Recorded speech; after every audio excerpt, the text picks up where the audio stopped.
Ahora sí. Sí, doctor. Ahora sí, doctor. Ya. Bien, entonces vamos a hablar pues sobre este tema tan importante, ¿no? Por su presentación, tanto en la consulta externa, básicamente en la consulta externa de urología. Es muy frecuente últimamente como que el varón ha perdido un poquito ese, entre comillas, miedo que tenía a hacer la consulta al respecto. Ahora lo hace más abiertamente. Esto indudablemente por la información que él obtiene por los diferentes medios, ¿no? Por internet, por los programas así también radiales, etcétera, etcétera. Entonces, la disfunción eréctil, pues, es un padecimiento, el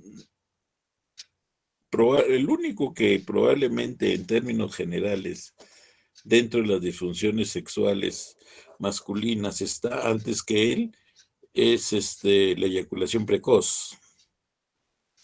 Pero la disfunción eréctil está ahí, pegadita, pegadita en cuanto al número de pacientes que consultan al respecto.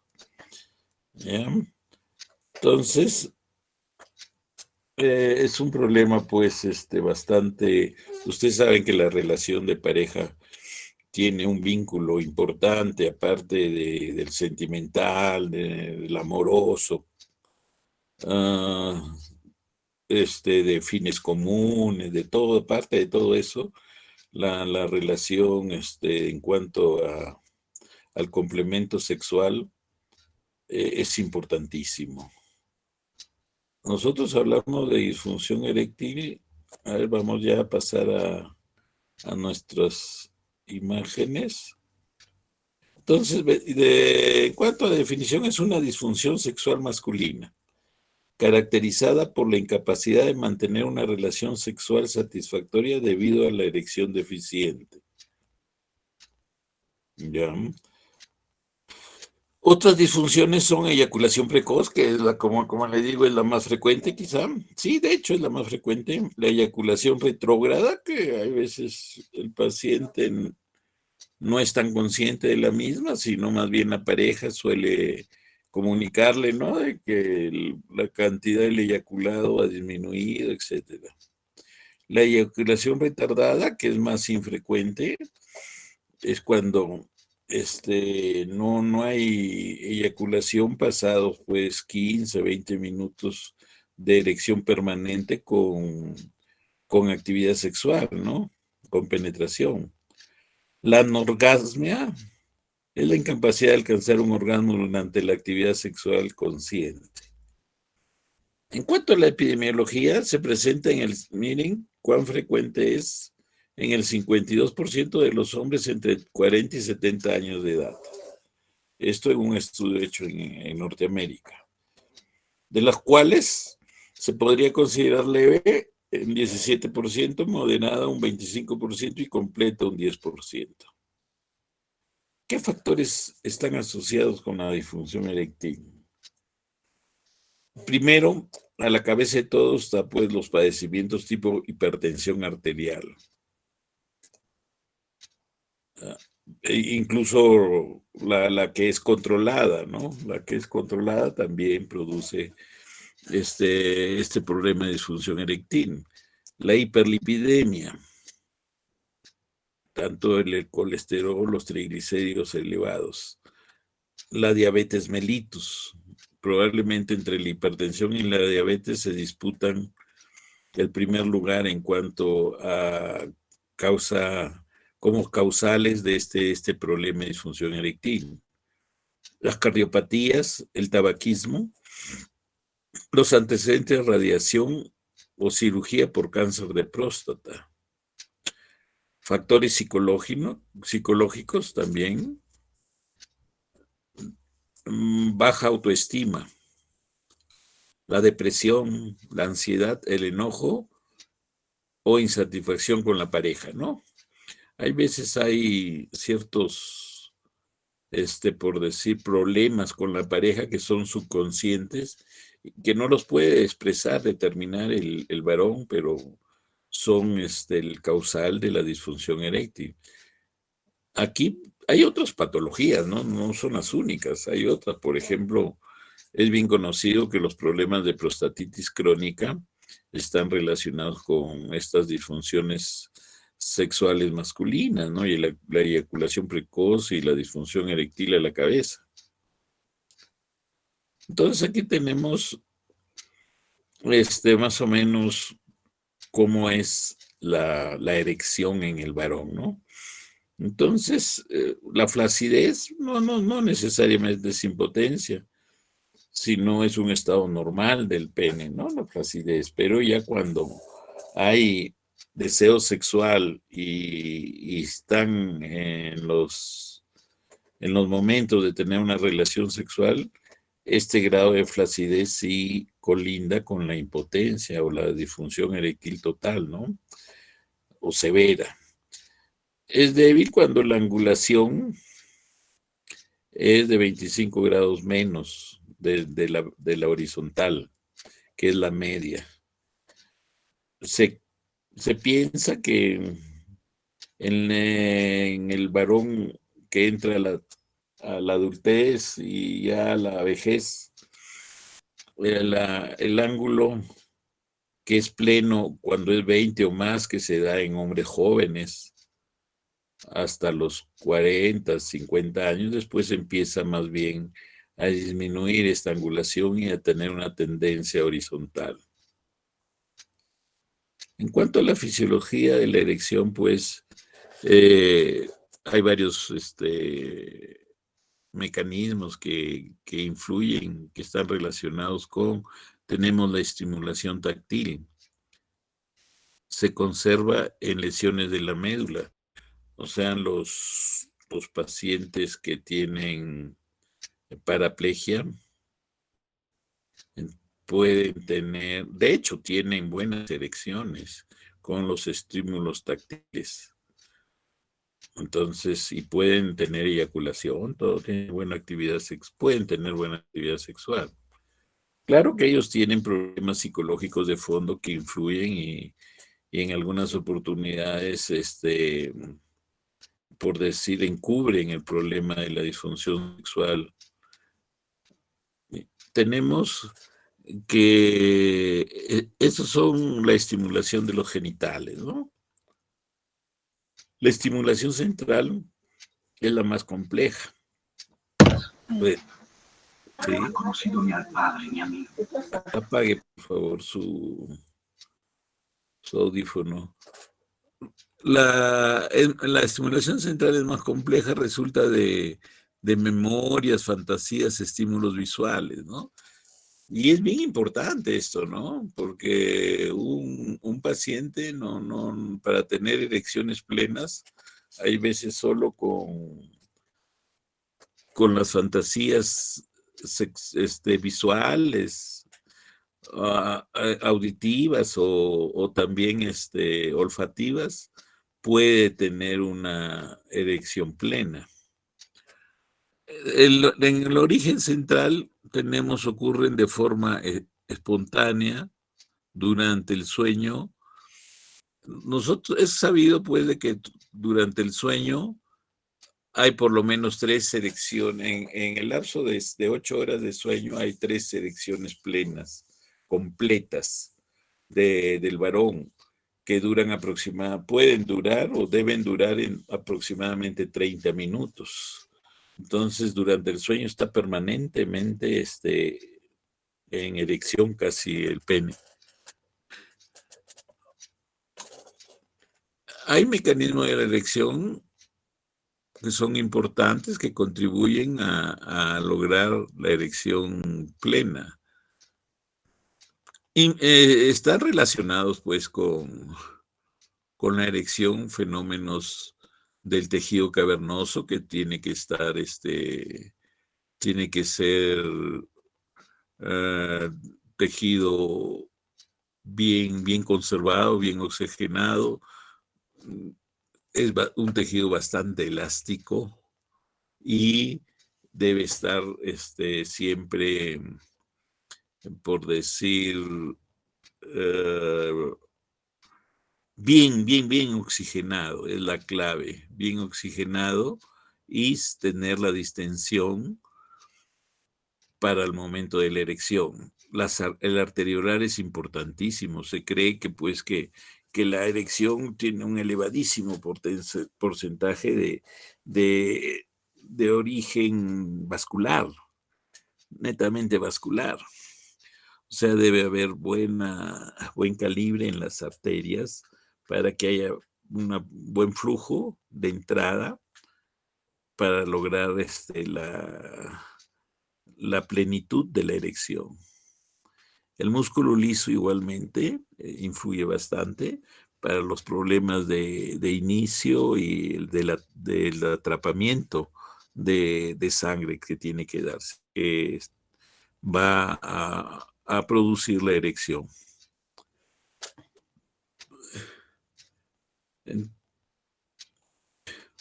fases de la erección tenemos la flácida, la primera, un flujo arterial y venoso es mínimo. La de llenado, latente llenado y un flujo aumentado. Algo de agrandamiento, se produce algo de agrandamiento del pene. La tumescencia aumenta presión intracavernosa. La erección completa es la presión intracavernosa y la arteria y de arteria pudenda elevada. La erección completa.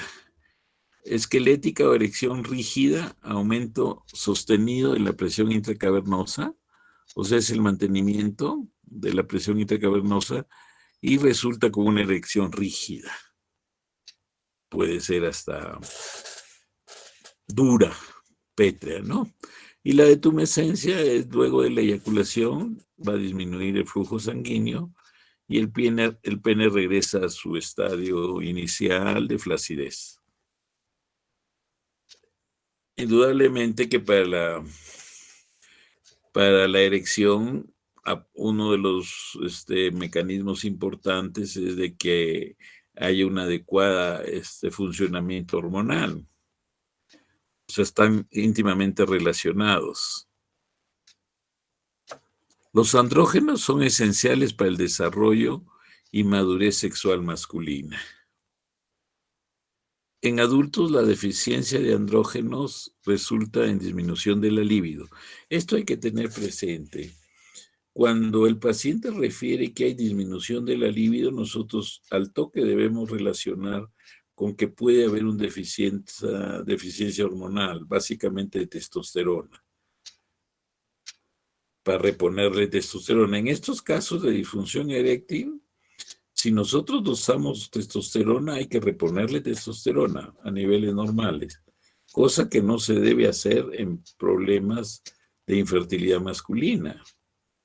Si nosotros encontramos déficit de testosterona y queremos buscar que haya fecundación, no debemos utilizar estimulantes tipo clomifeno, la gonadotrofina coriónica, pero nunca reponer en esos casos, porque podemos producir la hipotrofia de la glándula. En estos casos se repone por un tiempo prudenciales de algunos meses hasta que haya la recuperación de la confianza, todo eso, o a través de otros mecanismos logremos nosotros ya mantener una función eréctil adecuada. El envejecimiento se asocia con disminución de testosterona, dihidroepiandrosterona, tiroxina, melatonina y somatotropina. Función importante tienen igualmente los neurotransmisores en la farmacología de la erección. Ya nosotros sabemos pues que influyen los neuroefectores adrenérgicos, colinérgicos y los noradrenérgicos colinérgicos. Los nervios adrenérgicos median la erección del pene. O sea, los productores de adrenalina van a tener relación con la erección del pene. La noradrenalina controla la flacidez y detumescencia. Nervios colinérgicos, relajación del músculo liso, que es muy importante, y erección por inhibición del nitrógeno, de los nervios adrenérgicos y liberación de óxido nitroso del endotelio por la acetilcolina. Entonces, aquí hay varios componentes que influyen y el óxido nitroso es uno de los principales que tienen que ver con el tratamiento que se da a estos pacientes. La clasificación, de acuerdo a la Sociedad Internacional de Medicina Sexual y la Sociedad Internacional de Impotencia. Psicógenas. Puede ser de tipo generalizado o tipo situacional, relacionado con la pareja, relacionado con el desempeño y trastornos psicológicos, la depresión. Es el caso prototipo, ¿no?, de esta disfunción, la depresión. Orgánicas pueden ser neurogénicas, hormonales, arteriales, cavernosas, inducida por fármacos. La típica que se considera orgánica después es la arterial, ¿no?, cuando hay un déficit en el ingreso de sangre arterial a los cuerpos cavernosos. Orgánicas y psicógenas, que es el tipo más común, ¿no? O sea que tiene de ambas. Entonces, en la disfunción eréctil están asociados pues diferentes trastornos. Los trastornos psicológicos son muy importantes. El comportamiento sexual y la erección peniana son controlados por el hipotálamo, la corteza cerebral y el sistema límbico. Los posibles mecanismos propuestos son desequilibrio de neurotransmisores centrales, exceso de inhibición del centro de la erección medular por parte del tallo encefálico, inadecuada liberación del óxido nítrico y exceso de actividad simpática. Esto es importante. Trastornos neurogénicos, 20% de la disfunción eréctil es de origen neurogénico, que se debe a patologías periféricas, a nivel del nervio cavernoso y pudendo o centrales. Los trastornos hormonales también se relacionan con disfunción eréctil. El hipogonadismo, tumores hipotalámicos o hipofisiarios. Tratamiento con estrógenos o antiandrógenos. Esto hay que tener cuidado. La gente joven. Las orquiectomías. En el hipogonadismo hay un hipogonadismo secundario que es muy frecuente y es motivo de consulta. Es aquellos varones de que tienen problema de disfunción eréctil y tienen asociado también problemas de fertilidad. Y este hipogonadismo, perdón, está relacionado pues con la vida cotidiana, ¿no? Estrés excesivo, que se llaman malos regímenes alimenticios, problemas psicológicos también, indudablemente, ansiedad, todos esos pueden llevar a este hipogonadismo secundario.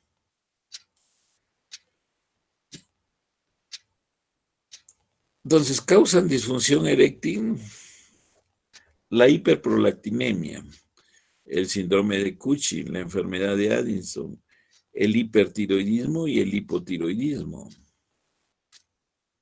La secreción reducida de testosterona y prolactina elevada. Los trastornos arteriales es más evidente el problema, ¿no?, que pueden ser congénitos, postraumáticos o secundarios a una enfermedad arterial sistémica generalizada. La disfunción eréctil aparece en promedio 2 años antes que la enfermedad coronaria. O sea, es un predictor, ¿no? Si en un hombre, por decir, de 50 años, más o menos en forma relativamente de un tiempo corto empieza a tener disfunción eréctil, lo más probable que después de 2 años pueda tener algún problema de algún evento cardiológico. Esta relación es importante y hay que expresársela al paciente. Factores de riesgo relacionados con insuficiencia arterial son hipertensión arterial, hiperlipidemia, diabetes, síndrome metabólico, el ciclismo de distancias largas, incapacidad física, tabaquismo y consumo de alcohol. El ciclismo en realidad siempre va a ser aconsejado por los urólogos que no se practique, sobre todo el ciclismo de montaña, se podría decir, o de largo alcance, ¿no? Aquellos que están más de 3, 6 horas seguidas en la bicicleta, ¿no? Entonces, está relacionado definitivamente con infertilidad y con disfunción eréctil. La arteriopatía puede ser extrapeniana o intrapeniana, envejecimiento, arteriosclerosis, como en la diabetes, ¿no? Trastornos cavernosos referidos a la disfunción veno-oclusiva cavernosa, ejemplo, cambios degenerativos, trauma. Aquí están inmersos, pues, los problemas de la erección persistente, ¿no? Sobre todo cuando es traumática, o llamada también de flujo alto.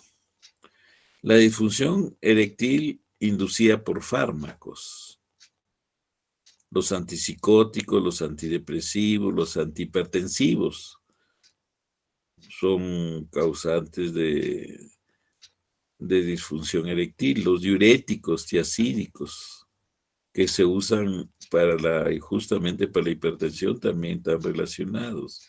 La espironolactona, se sabe que disminuye la libido y puede producir ginecomastia.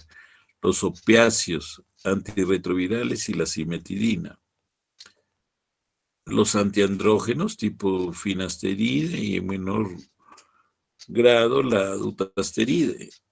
Estrógenos, ketoconazol, estos se usan básicamente para el cáncer de próstata, ¿no? Como antiandrógenos. El acetato de ciproterona, la bicalutamida y los agonistas de la luliverina. Envejecimiento y enfermedad sistémica. El periodo latente entre la estimulación sexual y la erección aumenta. La selección, o sea, esto sucede en el envejecimiento. El periodo latente, o sea, entre la estimulación sexual y la erección es mayor. Tiene que haber mayor estimulación. Las erecciones son menos turgentes. Es así que se pierde un poco el ángulo normal de la erección, ¿no? Positivo. La eyaculación pierde fuerza. El volumen eyaculatorio disminuye. El periodo refractario entre las erecciones se alarga. El periodo refractario viene a ser el periodo, pues, entre que un varón tiene una relación sexual y eyacula y la presentación de una nueva erección y eyaculación. En varones jóvenes esto se puede dar, ¿no? Se puede dar con ese intervalo de 20, 30 minutos, se puede dar. Se pierde a partir de los 40 años. Y tan es así que un varón de 45, 50 años no podría tener, pues, 2 relaciones próximas tan cercanas como de 20 minutos con su respectiva eyaculación. Hay reducción de los niveles de testosterona, eso se sabe, ¿no? Con la vejez. Por lo tanto, también la fertilidad disminuye. En cuanto al diagnóstico y tratamiento, hay que realizar buen estudio de los antecedentes médicos sexuales y psicosociales. Exploración física y análisis de laboratorio son importantes. Evaluar los sistemas genitourinario, el endocrino, neurológico y vascular. Medir la presión arterial, importante, ya saben por qué. El ritmo cardíaco y hacer en algunas oportunidades el examen digital rectal si lo amerita, ¿no? Los exámenes de laboratorio incluyen glicemia en ayunas, importantísimo para descartar la diabetes. El perfil lipídico, sabemos que las alteraciones del colesterol triglicéridos están asociados directamente con disfunción eréctil. Y la testosterona. En estos casos es muy importante hacer testosterona porque niveles bajos nos obligarían a usar reposición. Cuestionario de validación. Hay un cuestionario de validación internacional índice de la erección, de la función eréctil, que es algo así como el score de los síntomas del tracto urinario inferior para evaluar la próstata. También hay un score acá, donde hay 15 elementos y una versión reducida solo de 5 elementos, de 5 preguntas. La gravedad de la disfunción eréctil se clasifica en 5 categorías según este índice. Grave, sí tenemos un puntaje de 5 a 7. Moderada de 8 a 11 y leve a moderada de 12 a 16, leve de 17 a 21 y sin disfunción sexual cuando alcance el máximo puntaje de 25 a 22, ¿no? Es a la inversa la interpretación con el IPSS. Prueba avanzada de la disfunción. Hay pruebas avanzadas, ¿no? Que no se hacen rutinariamente y no tienen por qué hacerse, salvo en casos ya que no haya respuesta a los tratamientos.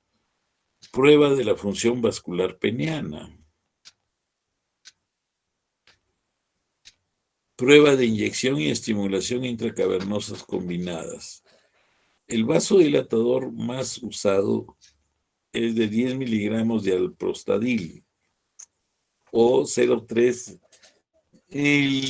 mililitros de una mezcla de papaverina y fentolamina. Una erección rígida que dura más de 10 minutos es indicativa de función venosa oclusiva normal. Ecografía dúplex a color. Se visualiza de manera selectiva las arterias dorsal y cavernosa. La ecografía también puede usarse para detectar anormalidades penianas, como la placa de Peyronie, calcificaciones, paredes vasculares, ver si hay calcificaciones, engrosadas y fibrosis intracavernosa. La cavernosografía y la cavernosometría son pruebas más sofisticadas que raramente se realizan. La presión de la oclusión de la arteria cavernosa. La arteriografía sí se hace con unas frecuencias, sobre todo cuando ya se tiene un plan próximo quizás a colocar a la necesidad de colocar una prótesis peniana. Si se piensa realizar una cirugía de revascularización, se canaliza la arteria pudenda interna e inyecta una solución de contraste diluida. Prueba de tumefacción peniana nocturna. Las erecciones nocturnas ocurren un 80% durante el sueño REM. Ocurren en hombres sanos, de todas las edades. Incluso en los niñitos puede haber, hay, y están más o menos libres de efectos psicológicos. El hombre promedio tiene de 3 a 5 episodios de tumefacción peniana nocturna cada noche, con episodios que van de 30 a 60 minutos. Por eso durante el sueño el hombre generalmente está en un estado permanente de erección. La prueba se realiza con el RIG-Scan. La tumefacción peniana nocturna se diseñó para diferenciar la disfunción eréctil psicógena de la orgánica, porque una erección completa indica un eje neurovascular con función intacta. En Estados Unidos se usa de manera primordial en casos médicos legales o complicados, además de investigación. Evaluación psicológica. La disfunción eréctil psicogénica es la incapacidad permanente de lograr o de mantener una erección satisfactoria para el desempeño sexual, que se debe principalmente a factores psicológicos o interpersonales. Entonces, cuando evaluamos un paciente con disfunción eréctil, hay que solicitarle estudios de glicemia en ayunas, el perfil lipídico, no olvidarse de la testosterona y en algunas oportunidades hacer estudios de LH, FSH o prolactina y raramente hacer otros estudios como dosaje de hormona tiroidea y otras, ¿no? O sea, estudios opcionales tenemos el PSA, la TSH, la creatinina, que yo creo que siempre se debe hacer. Tratamiento no quirúrgico de la disfunción eréctil. Los inhibidores de la 5-fosfodiesterasa oral son el tratamiento de primera línea en la disfunción eréctil debido a su eficacia, su facilidad de uso y la seguridad del paciente. Cambios del estilo de vida son importantes, también hay que aconsejar paralelamente. La disfunción eréctil está relacionada con enfermedades vasculares, arterioscleróticas, coronarias y periféricas. El síndrome metabólico, caracterizado por obesidad central, lípidos anormales, desregulación de la insulina y hipertensión limítrofe. El ejercicio regular, aconsejar ejercicio regular, dieta sana, o sea, no consumir comida chatarra, abandono del tabaquismo. No consideramos tabaquismo cuando es más de 10 cigarrillos por día. Uso limitado del alcohol para reducir el riesgo o mejorar la disfunción subyacente. Se debe perder 10% del peso corporal, aconsejar eso siempre. En algunas oportunidades hay que aconsejar que haya cambio en los medicamentos. En hipertensión se debe cambiar a fármacos que incluyan antagonistas de alfa-adrenoreceptores, bloqueadores del canal de calcio, inhibidores de la enzima convertidora de angiotensina. En depresión se debe cambiar a bupropión, buspirona, mirtazapina. Hormonoterapia. En el hipogonadismo más disfunción eréctil se debe usar andrógenos. No hay que tener miedo aquí. Si no hay respuesta a los inhibidores de la 5-fosfodiesterasa, usar testosterona, se tiene el ciprionato o enantato de testosterona que viene en inyecciones de 250 intramuscular cada 2 semanas o cada mes. Hay presentaciones transdérmicas en Estados Unidos de 4 miligramos por día, otra presentación en gel al 1%, 100 miligramos de testosterona diario en hombros y en abdomen, como gel, ¿no? En las ampollas no usar más de 3 meses nunca. Efectos adversos de reemplazo de testosterona. Tenemos la eritrocitosis, producen apnea de sueño, no inducen al cáncer de próstata en hombres con próstatas normales. La presencia de cáncer de próstata o de mama es una contraindicación absoluta, ya cuando está presente el cáncer de próstata, absoluta para su uso. Tenemos el tratamiento farmacológico oral. Tenemos los inhibidores de la 5-fosfodiesterasa. Son el tratamiento médico de primera línea de la disfunción eréctil. Tenemos el sildenafilo, el vardanafilo, el tadalafilo y el avanafil. El tadalafil tiene una duración de acción más prolongada y el avanafil tiene un inicio más rápido, ¿no? Que puede ser hasta en 10, en 15 minutos, ¿no? La justificación para el uso de los inhibidores de las 5-fosfodiesterasa se basa en el papel de la vasodilatación inducida por el óxido nítrico, que está mediada por el monofosfato de guanosina cíclico, el GMP, para iniciar y mantener una erección. Tumescencia se asocia con el catabolismo del GMP cíclico por la enzima 5-fosfodiesterasa. Los inhibidores de la 5-fosfodiesterasa actúan aumentando los niveles de GMP cíclico intracavernoso mediante la inhibición competitiva de la enzima 5-fosfodiesterasa y como resultado aumentan el número y la duración de las erecciones en hombres con disfunción eréctil.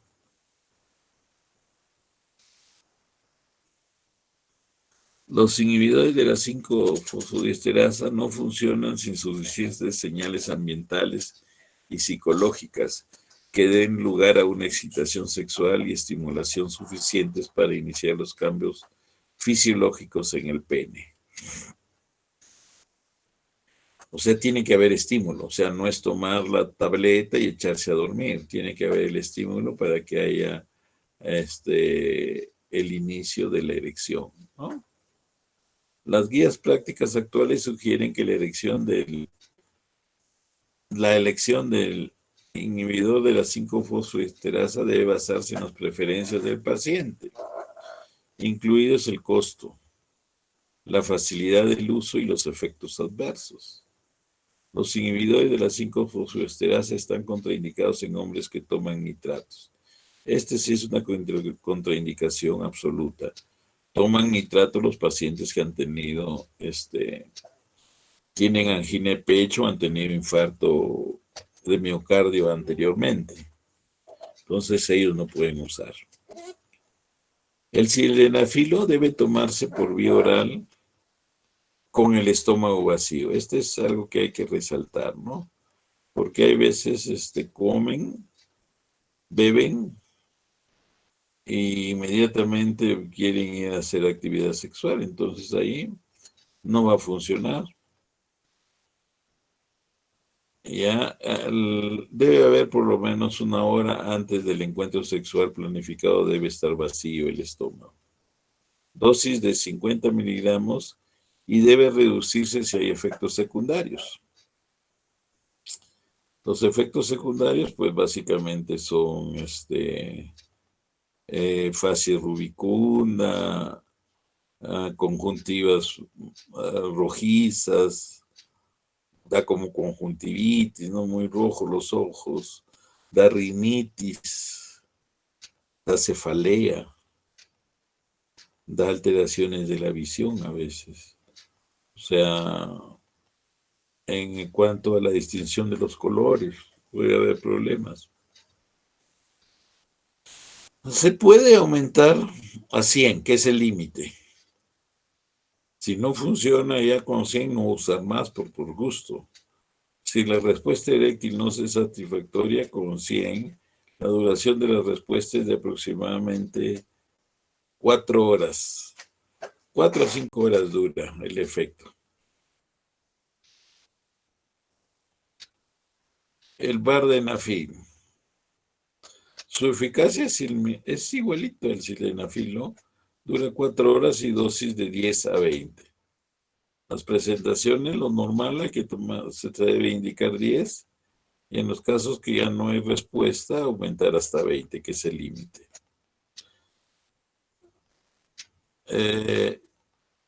El tadalafil, igual de efectivo que el sildenafil, pero tiene una duración de acción más larga. Una dosis inicial de 100 miligramos, de 10 miligramos, y se puede aumentar a 20, si es necesario. Es el límite, usar 20. Su efecto dura hasta 36 horas. O sea, es un efecto prolongado. Hay dosis más bajas de 5 miligramos al día que ha sido aprobado por la FDA para el tratamiento de los síntomas del tracto urinario inferior, básicamente para los síntomas de llenados e irritativos.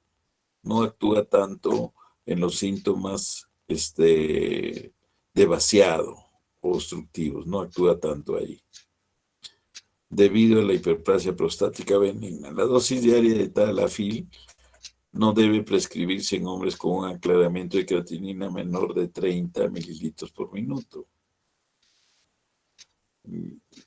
Los efectos colaterales son menores que el sildenafilo. Son mucho menores. La cefalea, la congestión, la rubicundez, la conjuntivitis, la rinitis son menos. Sobre todo la cefalea que preocupa mucho al varón. El avanafil es un nuevo inhibidor de la 5-fosfodiesterasa aprobado por la FDA y en Europa. Tiene un inicio de acción más rápido, una vida media en el plasma similar al sildenafil. Dosis de 50 miligramos y puede ser aumentada a 100 o 200 si es necesario. La dosis debe tomarse 30 minutos antes de la relación sexual y la dosis de 100 o 200 debe tomarse solamente 15 minutos antes de la relación sexual. O dosis bien altas, ¿no? Su absorción no se ve afectada por los alimentos. Es igual que el tadalafilo, tampoco su absorción no está afectada por los alimentos, cosa que sí sucede con el sildenafilo y el vardenafilo.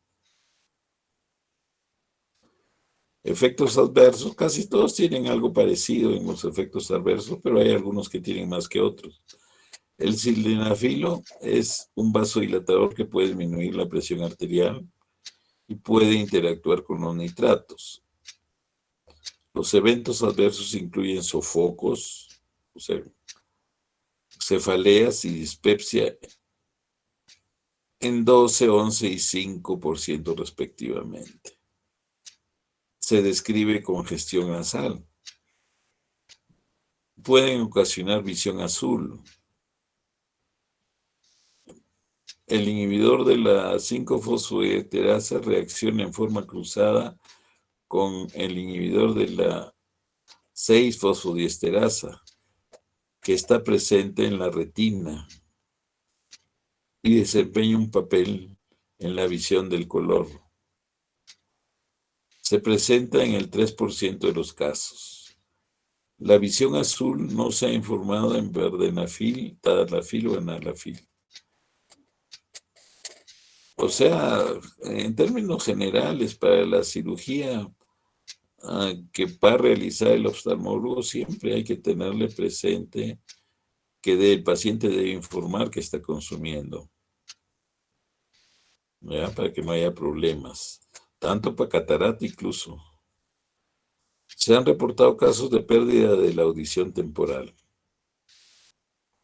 Puede aumentar el riesgo de presentar melanoma maligno para los inhibidores de la 5-fosfodiesterasa. Pueden promover la síntesis de melanina in vitro. Las terapias de segunda línea, pues, se tienen medicamentos autoinyectables como el alprostadil. En los casos de que no hay respuesta, pues, a los inhibidores de la 5-fosfodiesterasa. Entonces, son inyecciones intracavernosas de prostaglandina E, o también tienen aplicación intrauretral. Entonces, antiguamente nosotros hemos usado el alprostadil en los casos de que hay veces nos citaban los jueces para ver si determinado varón podía tener relaciones sexuales o no, en los casos de violación sobre todo. Entonces nosotros le inyectábamos el alprostadil y si había una respuesta eréctil plena a los 10 minutos y que dura 1 hora generalmente, informábamos al respecto de que sí podía tener erecciones normalmente. También se usó un tiempo antes de que aparezca pues el sildenafil en el mercado por Pfizer en el 98. Antes usábamos el Prostadil como tratamiento de la disfunción eréctil, o sea que el paciente iba con su ampolla, esa ampolla necesita cadena de frío, o sea que iba rápido, él lo traía de su casa o lo hacía que se lo guarden en la farmacia. Venía y se lo aplicamos y él salía a los 10 minutos pues, con una erección firme que iba a durar 1 hora. Rápido tenía que ir él a hacer su actividad sexual. Y con los inconvenientes, pues, de que un pene bien erecto tenía que estar oculto porque se veía a través del pantalón la erección, ¿no? O sea, era bastante incómodo, pero buenos resultados daba. Los dispositivos al vacío básicamente es el vacuum. Es un sistema al vacío que es como una bomba al vacío con una ligatura ya cuando la sangre está retenida, jalada, succionada por esta bomba al vacío, se pone una compresión en la base del pene. Esto algunas veces ha causado necrosis del pene, ¿no? Hay que tener cuidado, pero a algunos les va muy bien. Y después hacen la desligadura y ya viene la flacidez. Tratamiento quirúrgico, prótesis peniana. Se reserva su uso para hombres que no pueden usar o que no han respondido a la terapia de primera y segunda línea. Entonces, tenemos la prótesis peniana. Acá hay una laminita que dice el tratamiento farmacológico real. Rápida aparición en la inyección intracavernosa, que es la que les mencioné antes, de fármacos vasoactivos es el tratamiento más eficaz, ¿no? Se usaba la Caberjet, se llamaba, de 20 microgramos. Rápida aparición de la acción, pocas complicaciones e interacciones medicamentosas. Es el tratamiento de primera elección cuando el tratamiento oral ha fallado. Los fármacos utilizados son papaverina, alprostadil, la papaverina, la fentolamina, la papaverina con fentolamina y el alprostadil.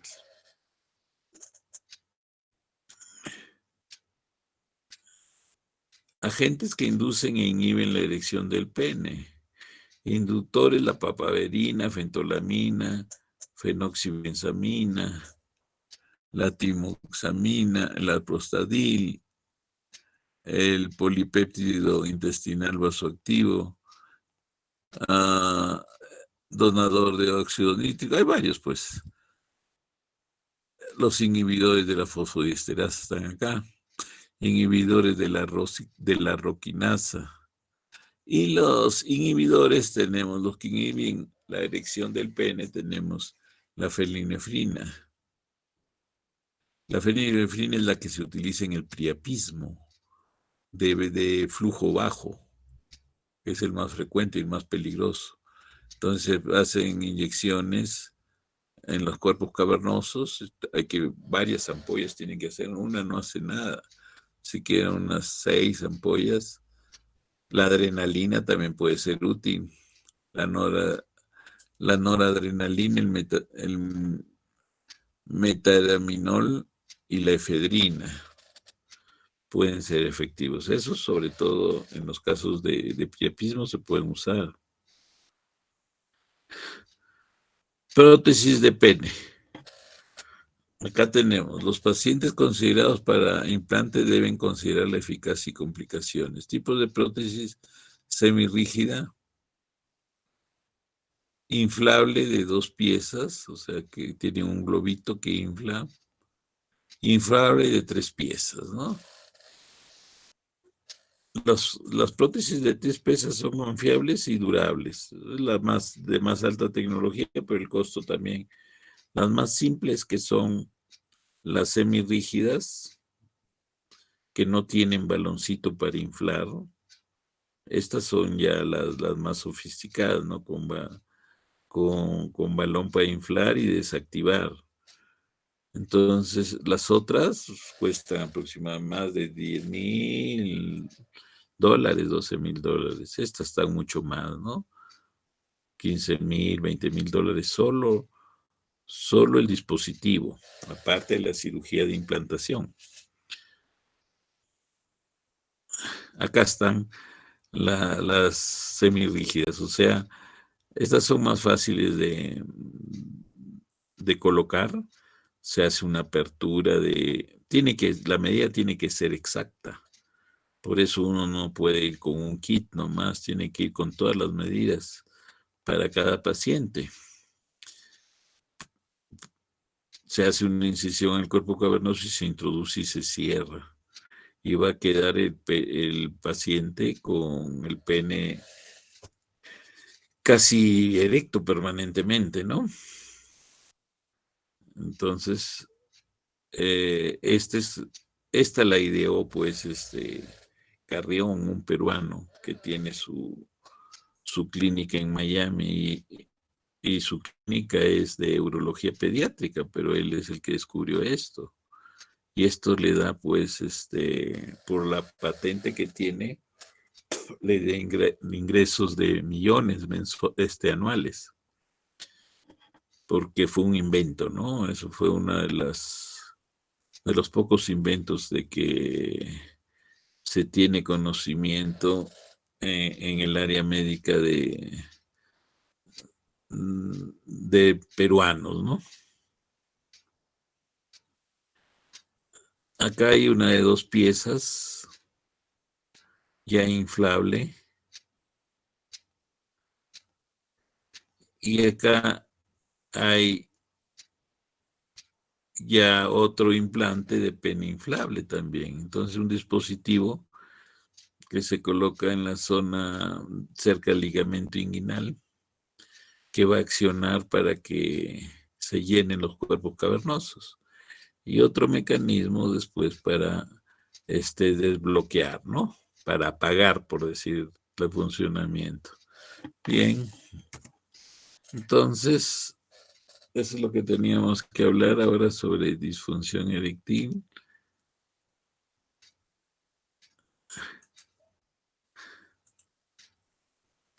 Entonces, con esto hemos dado por concluido el dictado de nuestras clases teóricas. Para la próxima vamos a continuar con la segunda unidad. Y en la noche, no, a las 10 no voy a poder dormir temprano ese día. Vamos a tener el examen. El examen va a ser 10 preguntas. Generalmente en las patologías más frecuentes vienen 2 preguntas, a despecho de las menos frecuentes. ¿Ya? O sea que vienen 2 de hiperplasia prostática benigna. ¿Ya? Muy bien, entonces, vamos a dejar de grabar.